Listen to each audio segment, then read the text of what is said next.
Hi friends, आप देख रहे हैं फिल्मी खिचड़ी। मैं हूं रूना आशीष और अब हम बात करने वाले हैं भूमि 2025 की। मैंने आपको पहले ही बताया था कि मैं कैसे अपनी पुरानी स्टोरी में, पिछली स्टोरी में बता चुकी हूं कि पवनदीप की कुछ गुड न्यूज़ सामने आ रही है। उसमें सबसे बड़ी न्यूज़ तो यही थी कि 2025 में पवन की आवाज़ हमको सुनाई देने वाली है। भूमि 2025 का इंतज़ार सच कहूँ तो मैं नहीं कर रही थी, क्योंकि मेरे लिए बहुत ज़्यादा इम्पोर्टेंस इस बात का था कि Pavan is walking properly, eating properly, doing everything properly, उनकी नॉर्मल लाइफ में ही इज़ कमिंग बैक। जैसे वो भागता रहता है सारा समय म्यूजिक के पीछे, धुन बनाता रहता है, कहीं क्रिकेट खेलने चला जाता है, तो वो सब उसकी लाइफ में जो चलता रहता है, ही शुड कम बैक। ऐसे में मेरे सामने एक धमाका होता है और उसमें दिखाई देता है कि पवनदीप का गाना आज शूट हो रहा है। क्या बात है यार, दिल खुश कर दिया इस लड़के ने। एंड मैं सच बोलूं, ये लड़का मुझे हमेशा मेंटली हरा देता है। ऐसा लगता है कि अभी यही ठीक है, ये कुछ नया धमाका करके मेरे सामने लेकर आ जाता है and I love him for that.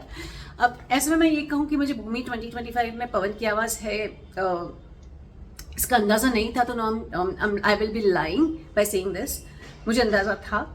मुझे इन्फॉर्मेशन मिल गई थी कि पवन की आवाज़ का उपयोग होने वाला है 2025 भूमि के इस बार के एडिशन में।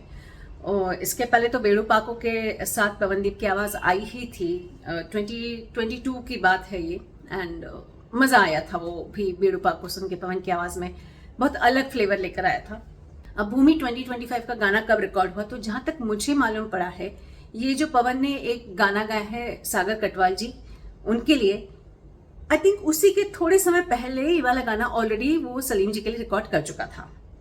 मतलब यार प्रैक्टिस चल रही थी, ऐसे कुछ बात चल रही थी। ओके, तो ये जो गाना है, ये इसका शूट जो है, इसके कई सारे पिक्चर्स सामने आए हैं। एक तो श्रेया घोषाल के साथ है, जिसमें कि Pawandeep is so happy saying कि मुझे श्रेया घोषाल जी से मिलने का मौका मिला और बहुत अच्छा लगा मुझे मिलके। वो लिखते हैं, such a humble, down to earth and beautiful soul. Thank you Shreya Ghoshal ma'am for your love and blessings, it truly means a lot. So yeah वो पिक्चर्स बड़े अच्छे हैं श्रेया के साथ के। उसके बाद पापन और पारस और पवन तीनों ऐसे स्माइल करते हुए पिक्चर दे रहे हैं, which is very cute.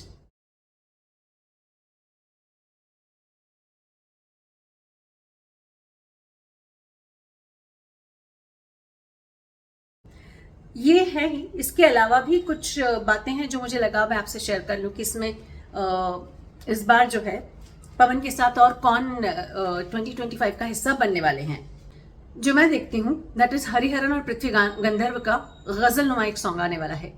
And I don't have to tell you कि हरिहरन साहब की आवाज़ गजल में अमेजिंग लगती है, बहुत ठहराव वाली, बहुत गहराई वाली। Shankar Mahadevan is also shooting for the song. Prithvi Gohil का जन्माष्टमी के दौरान एक द्वारकाधीश यानी कि श्री कृष्ण जी को लेकर एक गुजराती सॉन्ग आने वाला है, जिसकी शूट हो गई है। उसके अलावा श्रेया एंड पापन के बारे में ऑलरेडी मैं बता ही चुकी हूँ। इसके पहले जो पवन का था भूमि 2022 में, वो तो हम मजे ले ही चुके हैं, लेकिन मुझे फिर भी ऐसा लगता है कि इस बार जो पवन का हो सकता है, नॉट श्योर, मैं जैसे एक वाइल्ड गेस लगा रही हूँ, हो सकता है ये भगवान महादेव जी को लेकर हो, थोड़ा सा पहाड़ी टच हो। But ideally I want Pawandeep एक गाना भगवान गणपति के लिए गाए। मेरे इष्ट देव हैं और पवन की आवाज़ होगी तो मैं इस बार तो पूरे गणपति में पवन का वही भूमि 2025 में लगाने वाली हूँ। बट ऐसी मेरी इच्छा है। लेट्स सी, ये तो एक वाइल्ड गेस कर रही थी मैं, कौन क्या कैसे कर रहा है, ये देखते हैं आने वाले दिन में क्या चल रहा है। इंतजार तो रहेगा इस बात का। एंड सुपर डुपर, सुपर से भी ऊपर हैप्पी कि फाइनली पवनदीप की आवाज़ सलीम सुलेमान जी के साथ they are collaborating once again, and something dhamaka is going to happen, so wait for that. Jai Hind.